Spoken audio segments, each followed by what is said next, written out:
আসসালামু আলাইকুম এভরিওয়ান, সবাই কেমন আছেন? Sana's kitchen and blog channel থেকে নতুন একটা দিনে নতুন আরো একটা ব্লগ নিয়ে আপনাদের সামনে হাজির হয়েছি। আমি আয়েশা সিদ্দিকা। আশা করছি যে যেখান থেকে আমার ভিডিওটি দেখছেন সবাই খুব ভালো আছেন, সুস্থ আছেন এবং নিরাপদে আছেন।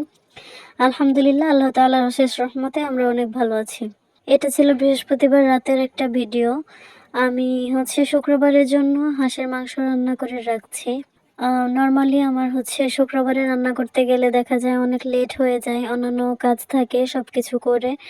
আম আর হাঁসের মাংসটা যেহেতু রান্না হতে অনেকটা সময় লাগে, সেজন্য ভাবলাম রান্নাটা আগে রাতে করে রাখি, আর অন্য কাজগুলো পরে করা যাবে। আমি হাঁসের মাংসের রেসিপিটা আজকে ভিডিওতে শেয়ার করছি। আশা করছি যারা একদম নতুন তাদের জন্য অনেক উপকারে আসবে। হাঁসটা আমি গ্যাসের চুলায় ছেঁকে কেটে তারপর খুব পরিষ্কার করে ধুয়ে নিয়েছিলাম। আর দেখতেই পেরেছেন আপনারা যে লেবুর রস দিয়ে আমি মাখিয়ে রেখেছি। তো এদিকে আমি এখন মশলাটা কষাতে দিব, তারপর হাঁসগুলো ধুয়ে নিব। লেবুর রস দিয়ে ম্যারিনেট করে আমি প্রায় আধা ঘন্টার মতো রেখে দিব। এদিকে আমি একটা পাতিলে সরিষার তেল নিয়েছি, তার মধ্যে আস্ত কিছু গরম মশলা দিয়েছি, যেমন দারচিনি, তেজপাতা, এলাচ আর লং নিয়েছি। তারপর সেগুলো একটু ভেজে আমি পেঁয়াজ দিয়েছি। তারপর পেঁয়াজটা খুব ভালোভাবে ভেজে আদা রসুন বাটা দিয়েছি। যতটুকু রসুন বাটা দিয়েছি ঠিক ততটুকুই আদা বাটা দিয়েছি। তারপর আমি মরিচের গুঁড়া, ধনিয়ার গুঁড়া আর হলুদের গুঁড়া দিয়ে সামান্য একটু পানি দিয়ে তারপর জিরার গুঁড়া, গরম মশলার গুঁড়া দিলাম। তো পানিটা দেওয়ার কারণ গুঁড়া মশলা দিলে নিচে লেগে যেতে পারে, সেজন্য আমি মশলার পরিমাণটা একটু বেশি দিয়েছি, কারণ আমি একদম মাখা মাখা করব না, একটু ঘন গ্রেভি টাইপের করব, সেজন্য। যারা একদম গা মাখা পছন্দ করেন তাদের জন্য মশলার পরিমাণটা একটু কমিয়ে দিলেও কোনো সমস্যা নেই। তারপর আমি পরিমাণ মতো লবণ দিয়ে পানি দিয়ে মশলা কষাতে দিয়েছি, ঢাকনা দিয়ে ঢেকে। কিছুক্ষণ পর মশলাটা খুব সুন্দর করে কষানো হয়ে গেছে আর তেলও উপরে ভেসে উঠেছে। আর এর মাঝখানে আমি মশলা কষাতে দিয়ে মাংসটাকে খুব ভালোভাবে ধুয়ে নিয়েছি। লেবু দিয়ে মাখিয়ে রাখলে হাঁসের যে একটা এক্সট্রা স্মেল থাকে, ব্যাড স্মেল, সেটা আর থাকে না। তো এখন খুব সুন্দর করে ধুয়ে নিয়ে আমি মাংসটা দিয়ে দিলাম আর ভালোভাবে নেড়ে চেড়ে মশলার সাথে মিশিয়ে নিব। আর খুন্তি ধুয়ে অল্প একটু পানি দিয়ে আমি ঢাকনাটা দিয়ে ঢেকে দিয়েছি। খুব ভালো করে কষিয়ে নিয়ে আমি গরম পানি দিয়েছি, ফুটন্ত গরম পানি। তো কষানোর অংশটা আর ভিডিও করতে মনে ছিল না, এই তো আমি ফুটন্ত গরম পানি দিয়ে আবারও খুব ভালোভাবে মিশিয়ে এখন আবার ঢেকে দিচ্ছি।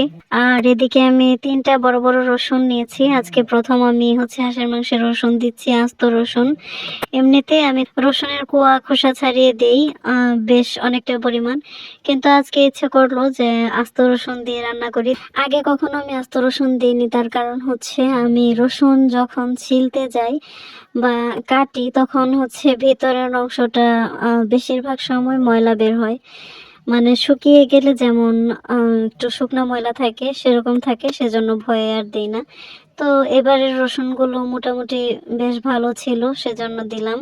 আর এই যে আমি সকালবেলায় এখন ফাইনাল লুকটা দেখাচ্ছি। রাতের বেলা রান্নার পর আমি আর ভিডিও করার মতো অবস্থায় ছিলাম না, কারণ আমার রান্নাটা কমপ্লিট হতে প্রায় 1:30টা বেজে গেছে। তো সেজন্য সকালে উঠে দেখাচ্ছি। মাশাআল্লাহ, খুব সুন্দর একটা কালার এসেছে। আর একদম শুকিয়ে ফেলেছি, এর কারণ আমি পরের দিন খাওয়ার আগে যখন গরম করব তখন আবারও একটু পানি দিয়ে তারপর গরম করে নেব। সকালবেলায় টেস্ট করেছিলাম, দেখি লবণ একটু কম হয়েছে, তো সেজন্য পানি দিয়ে লবণ দিয়ে আবার একটু জাল করব। এদিকে যেহেতু আগের দিন রাতে রান্নাটা কমপ্লিট করে রেখেছি, সেজন্য আজকে সকাল থেকে অনেকগুলো বাড়তি কাজ হয়েছে। আমার হাজবেন্ড বেশ কয়েকদিন আগে গম কিনে নিয়ে এসেছিলেন, প্রায় 15 কেজি। গমগুলোতে বেশ কিছু ময়লা ছিল, মানে ছোট ছোট কাঠির মতো, আবার কালো কিছু কালিজিরার মতো ছোট ছোট ছিল। সেগুলো এই কয়েকদিন বাছা হয়নি, তো আজকে ভাবলাম যে রান্নাবান্নার যেহেতু খুব একটা ঝামেলা নেই, তো এগুলো বেছে নেই। সবগুলো তো বাছতে পারিনি, অল্প কিছু বেছেছি। তারপর বাজারের ব্যাগে আর অনেকগুলো ছিল, সব বাছা শেষ হয়ে গেলে এগুলো থেকে আটা বানিয়ে আনা হবে। আর এই তো সমস্ত কাজ শেষ করে আমি গোসল নামাজ শেষ করে খাবার রেডি করে ফেলেছি। 2 দিন আগে যে ডালগুলো রেখেছিলাম বড়া বানানোর জন্য রেডি করে, সেটা বের করে কিছু বড়া ভেজে নিয়েছি। আর গত দিনের যে বুটের ডাল রান্না করেছিলাম সেটাও ছিল।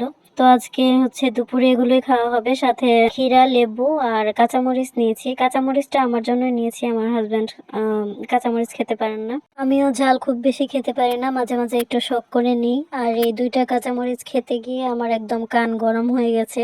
আজকে ভিডিওটি যদি ভালো লাগে থাকে তাহলে প্লিজ একটা লাইক দিয়ে দিবেন আর কমেন্টের মাধ্যমে আপনার মতামত জানাতে পারেন।